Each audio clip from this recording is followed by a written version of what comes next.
নমস্কার বন্ধুরা, RP village স্টোরির পক্ষ থেকে সকলকে জানাই অনেক স্বাগত। আজকে প্রতিদিনের মতো আবার একটি নতুন রেসিপি নিয়ে চলে এসেছি।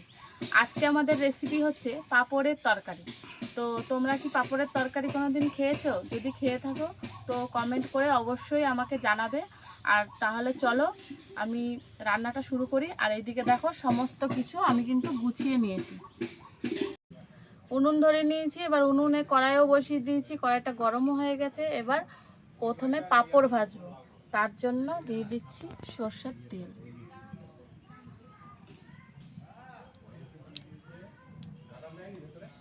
এই দেখো আমি এরকম ছোট সাইজের পাঁপড় নিয়েছি, তোমরা চাইলে কিন্তু বড় সাইজের পাঁপড় নিতে পারো। আমি এই ছোট সাইজের পাঁপড়টাকে মিডিল থেকে এক ভাগ করে নিয়েছি। এই দেখো, এবার পাঁপড়টাকে ভেজে নেব।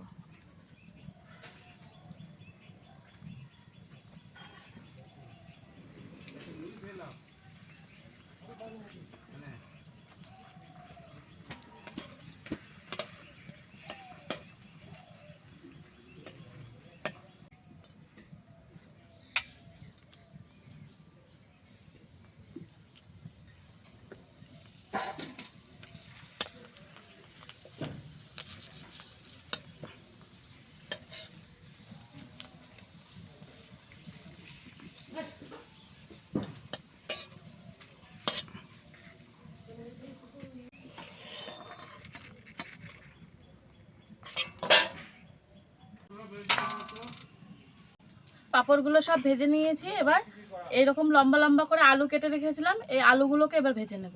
তার জন্য কড়াইতে আরও একটু তেল দিয়ে দিচ্ছি।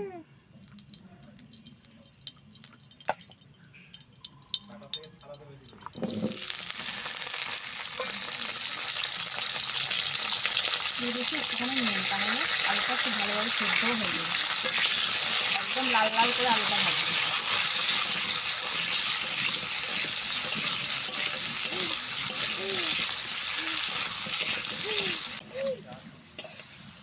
দেখো আলুগুলো খুব ভালোভাবে লাল লাল করে ভেজে নিয়েছি, এবার তুলে নেব।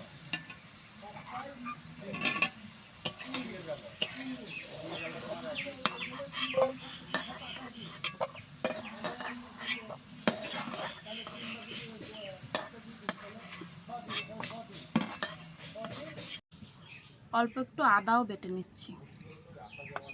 এই রান্নাটা কিন্তু পুরোপুরিভাবে নিরামিষই হবে, তার জন্য আদা দেব না।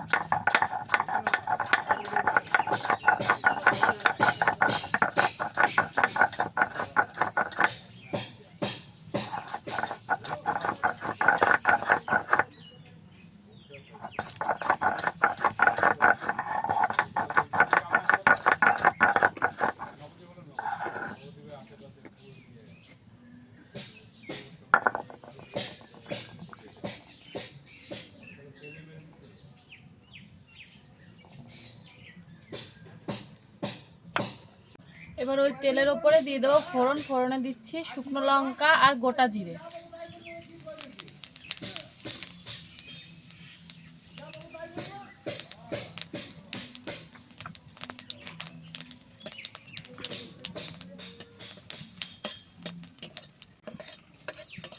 দেখো লঙ্কা জিরেটা খুব ভালোভাবে ভেজে নিলাম। এবার দিয়ে দিচ্ছি বেটে রাখা আদা।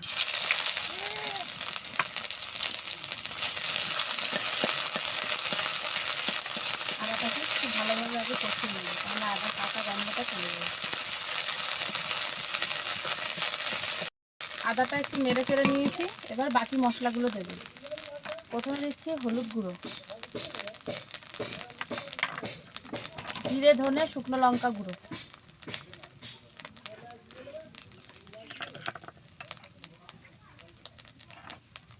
দিচ্ছি পরিমাণ মতো নুন, আর দিচ্ছি অল্প পরিমাণে জল।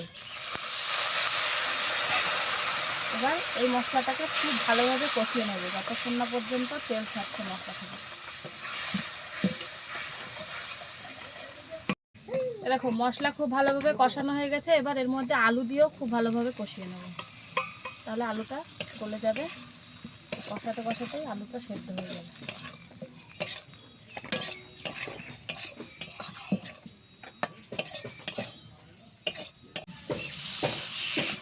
এরকম মশলা খুব ভালোভাবে কষানো হয়ে গেছে। এবার দিয়ে দেবো পরিমাণ মতো জল।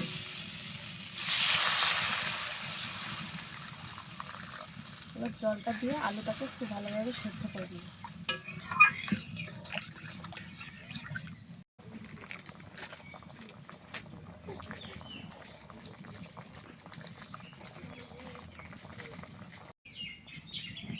এরকম পাঁপড়ের তরকারি প্রায় রেডি হয়ে গেছে। এবার ওপর দিয়ে একটুখানি গরম মশলা দিয়ে নামিয়ে নেব।